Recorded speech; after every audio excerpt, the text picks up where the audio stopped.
मृत्यु एक अटल सत्य है और ये जीवन जन्म और मृत्यु के बीच का एक भ्रम मात्र है जिसे हम अनंत काल तक देखते हैं, लेकिन वास्तव में ये हमारी मृत्यु तक ही सीमित है। तो आइए अब इसी तथ्य को हम विस्तार से समझते हैं। एक बार एक आनंद प्रकाश नामक युवक था जो स्वभाव का बड़ा ही शांत और अच्छे विचारों वाला व्यक्ति था। उसका छोटा सा परिवार था जिसमें उसके माता पिता, पत्नी और 2 बच्चे थे। सभी से वो बेहद प्यार करता था।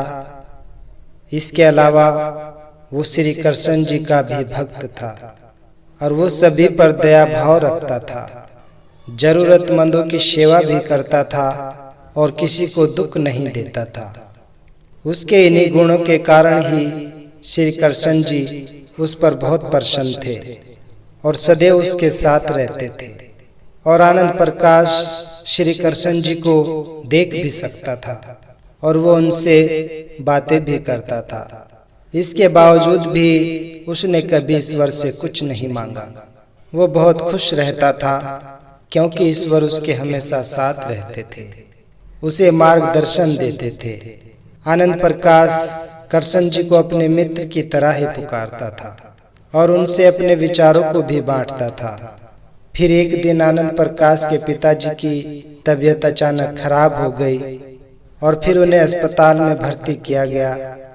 उसने सभी डॉक्टर्स के हाथ जोड़े और अपने पिताजी को बचाने की मिन्नतें भी की, लेकिन सभी ने उससे ये कहा कि वो ज्यादा उम्मीद नहीं दे सकते और सभी ने उसे भगवान पर भरोसा रखने के लिए कहा। तभी आनंद प्रकाश को श्री कृष्ण जी का ख्याल आया। फिर उसने अपने कृष्ण को पुकारा और श्री कृष्ण जी भी दौड़े चले आए।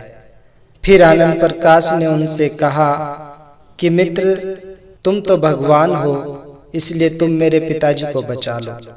श्री कृष्ण जी ने कहा कि हे मित्र, ये मेरे हाथों में नहीं है। अगर मृत्यु का समय होगा तो वो होनी बिल्कुल तय है, इसे कोई भी नहीं टाल सकता। ऐसी बात पर आनंद प्रकाश नाराज हो गया और श्री कृष्ण जी से लड़ने भी लगा और गुस्से में उन्हें कोसने लगा। फिर भगवान श्री कृष्ण जी ने उसे बहुत समझाया पर उसने उनकी एक न सुनी।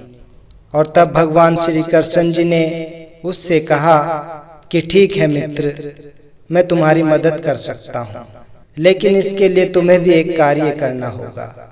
तो आनंद प्रकाश ने तुरंत पूछा कि कैसा कार्य? फिर श्री कृष्ण जी ने कहा कि तुम्हें किसी एक घर से मुट्ठी भर ज्वार लानी होगी, पर तुम्हें इस बात का ध्यान रखना होगा कि जिस भी परिवार से तुम मुट्ठी भर ज्वार लाओगे उस परिवार में कभी किसी की मृत्यु ना हुई हो। फिर आनंद प्रकाश झट से हाँ बोलकर उसकी तलाश में निकल गया। उसने कई दरवाजे खटखटाए पर हर घर में ज्वार तो होती थी, लेकिन ऐसा कोई परिवार नहीं होता था जिनके परिवार में से किसी की मृत्यु ना हुई हो। किसी का पिता, किसी का दादा, किसी का भाई, माँ, काकी या बहन। और 2 दिनों तक भटकने के बाद भी जब आनंद प्रकाश को ऐसा एक भी घर नहीं मिला जहाँ से वो मुट्ठी भर ज्वार ला सके, तब उसे इस बात का एहसास हुआ कि मृत्यु तो एक अटल सत्य है और इसका सामना सभी को करना ही पड़ता है, इससे कोई नहीं भाग सकता। और इसलिए आनंद प्रकाश अपने व्यवहार के लिए श्री कृष्ण जी से क्षमा मांगता है और वो ये निर्णय लेता है कि जब तक उसके पिताजी जीवित हैं वो बस उनकी सेवा ही करेगा। फिर थोड़े दिनों बाद आनंद प्रकाश के पिताजी स्वर्ग सिधार जाते हैं और उसे इसका दुख तो होता है, लेकिन ईश्वर की दी हुई उस सीख के कारण ही अब उसका मन शांत रहता है। इसी प्रकार हम सभी को इस सच को स्वीकार कर लेना चाहिए कि मृत्यु तो अटल सत्य है और इसलिए उसे नकारना मूर्खता ही होगी। इससे दुख तो होता है, इसमें कोई भी शक नहीं, लेकिन उसमें ही फंस जाना ये भी तो बिल्कुल गलत है।